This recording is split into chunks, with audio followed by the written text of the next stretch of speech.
Welcome back.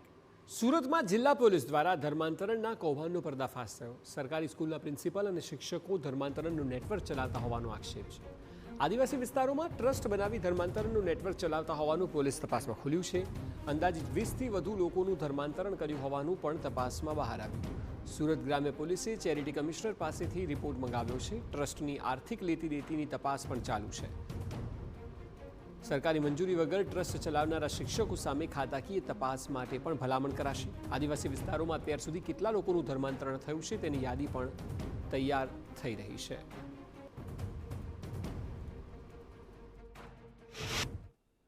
ક્રિસમસનો તહેવાર આવે તે પહેલાં સુરત જિલ્લાની અંદર ધર્મ પરિવર્તનનો જે કિસ્સો જે સામે આવ્યો છે ને તેને લઈને સુરત જિલ્લા પોલીસ દ્વારા ઝીણવટપૂરી તપાસ છે તે શરૂ કરવામાં આવી રહી છે. તપાસની અંદર એક પછી એક નવા ખુલાસા થઈ રહ્યા છે. તો આપણી સાથે સુરત જિલ્લા એસપી છે, તેમની સાથે વાત કરીશું. અત્યાર સુધી કઈ રીતની તપાસ કરવામાં આવી, કઈ રીતની આખી જે ઘટસ્ફોટ થઈ રહ્યા છે, કઈ રીતે લોકોને છે જે જાળમાં ફસાવવામાં આવતા હતા. સર, જે રીતે આખું રેકેટ બહાર આવ્યું છે ધર્મીય પરિવર્તનનું, કઈ રીતની તપાસ કરવામાં આવી રહી છે, કયા મહત્વના મુદ્દા જે સામે આવી રહ્યા છે? આ બાબતે જે મૂળ ગુનો છે એ ગયા મે મહિનામાં દાખલ થયેલો, જેની અંદર જે પીડિતા છે એમણે એક આરોપી અંકિત ચૌધરી કરીને જે BHMS ડૉક્ટર છે એની ઉપર આક્ષેપ કરેલો કે એમને 2 વર્ષ સુધી એમનું શારીરિક શોષણ કરેલું છે. તો આ બાબતે ગુનો દાખલ કરી અને જે તે આરોપીની વિરુદ્ધમાં પગલાં લેવામાં આવેલા. ત્યારબાદ આ તપાસ જ્યારે વધુ આગળ વધી ત્યારે જે પીડિતા છે એને એક ગંભીર આક્ષેપ બીજા કરેલા કે એ પીડિતાનું જે તે કેસના આરોપીના પિતા કે જે શિક્ષક તરીકે ફરજ બજાવે છે એમણે ધર્મ પરિવર્તન કરાવેલું અને એમણે એ જગ્યા આઈઓને બતાવેલી. ત્યારબાદ આ આક્ષેપને ખૂબ ગંભીરતાથી લઈ અને તપાસ જે છે એ ડીવાયએસપી માંગરોળ શ્રી વનારને સોંપવામાં આવેલી. વનારે વિગતવાર તપાસ કરતાં જે આક્ષેપો હતા એ આક્ષેપ બાબતના પુરાવા મળ્યા. એટલે વધુ ઊંડાણપૂર્વક જતાં ઘણી બધી એવી વિગતો મળી કે જેની અંદર ખૂબ ગંભીર બાબત હતી. અને એક ચેરિટેબલ ટ્રસ્ટની સ્થાપના કરવામાં આવેલી 2014માં અને એને રજીસ્ટર કરવામાં આવેલું. અને જે ટ્રસ્ટ દ્વારા આ અમુક પ્રકારની જે ગેરકાયદેસર પ્રવૃત્તિ કરવામાં આવતી હતી એ ધ્યાને આવેલી અને એને લગતા પુરાવા મેળવવામાં આવેલા. નામદાર કોર્ટને આ બાબતે જાણ કરવામાં આવેલી અને જે મુખ્ય આરોપી છે રામજીભાઈ ચૌધરી એમની ધરપકડ કરવામાં આવેલી છે. એના 5 દિવસના રિમાન્ડ નામદાર કોર્ટ દ્વારા આપવામાં આવેલા છે. અને આ ટ્રસ્ટની અંદર ફંડિંગ ક્યાંથી થતું હતું, શું વિગતો છે, એના જે ટોટલ 11 મેમ્બર છે એમની પણ વિગતવાર તપાસ થઈ રહી છે. એ મેમ્બર પૈકી પણ 2 વ્યક્તિ સરકારી શાળામાં શિક્ષક તરીકે ફરજ બજાવે છે. તો એક સરકારી કર્મચારી તરીકે આ પ્રકારનું ગેરકાયદેસર કૃત્ય કરવા બદલ એમના જે પ્રાથમિક શિક્ષણાધિકારી છે એમને પણ આ બાબતનું ધ્યાન દોરવામાં આવેલું છે.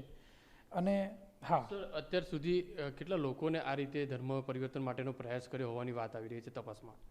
હાલ તો જે પીડિતા છે એ પીડિતાએ જે તે વખતની જે ઘટના વર્ણવી છે એ મુજબ એમના કહેવા મુજબ જે તે વખતે 15થી 20 અન્ય લોકો પણ હતા.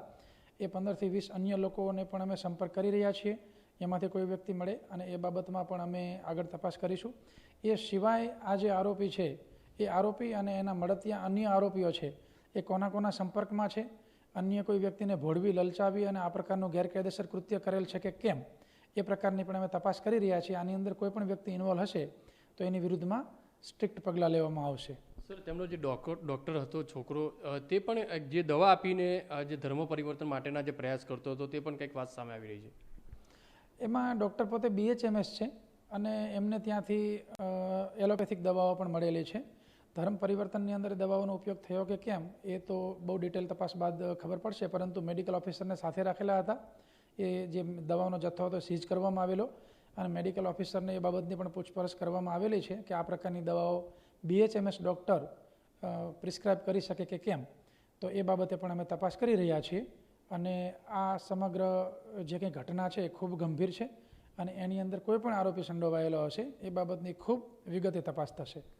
જે રીતે સુરત જિલ્લા એસપી કહી રહ્યા છે તે પ્રમાણે ઊંડાણપૂર્વક ગંભીરતાપૂર્વક આ તપાસ છે તે કરવામાં આવી રહી છે.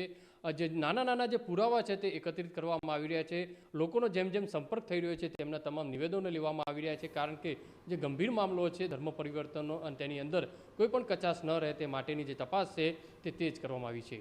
કેમેરામેન સંજય ચંડલ સાથે બલદેવ સુથાર, TV9 સુરત. MDH ચણા મસાલા. હવે છોલા હોય કે ચોળા, સફેદ ચણા હોય કે કાળા ચણા, બધું મજેદાર બનશે.